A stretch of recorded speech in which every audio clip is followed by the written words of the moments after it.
EVA Airlines flight from Cebu Mactan International Airport to Taiwan International Airport, Taipei. So boarding na kami.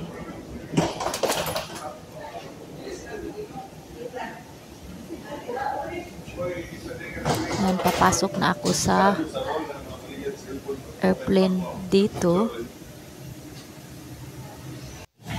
Pila-pila. Ayan, yung mga stewardess ay bibigay ng instruction kung saan kami uupo. So, zone 3 ako.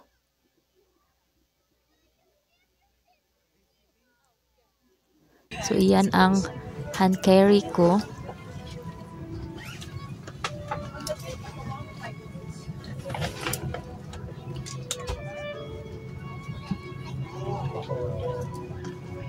I think you can do it. You're strong.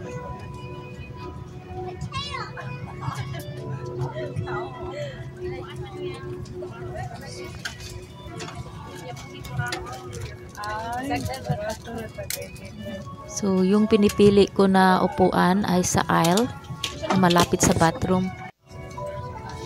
So, ayan, nakaupo na ako.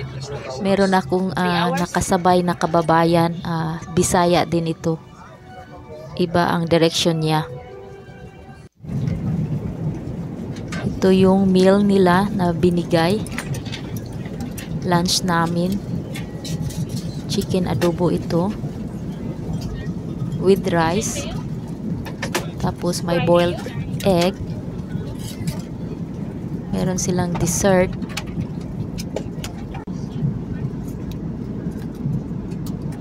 At fruits, meron ding fruits. Yung fruits nila, merong guava and apple. Humingi din ako ng water tsaka yung pineapple juice. Kasi nakakatulong talaga itong pineapple juice for vitamin C. Ayan, nagsiserve sila ng mga tubig.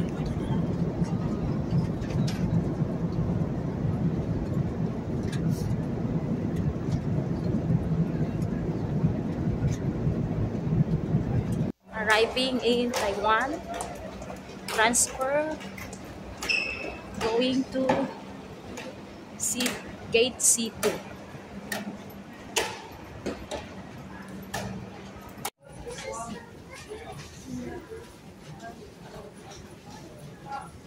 So mag-transfer ako papuntang C2 na gate. So kaya meron akong kakilala na kasabay ko kanina sa eroplano na Pinoy. So sasabay na lang ako sa kanya kasi yung sa aking gate at saka sa kanya ay malapit lang.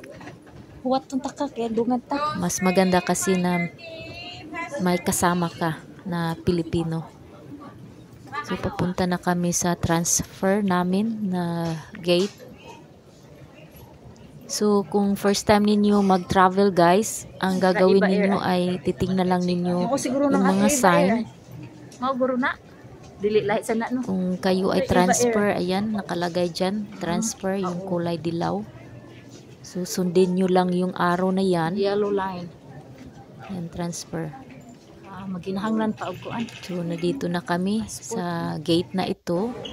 Ito yung gate ko na C2.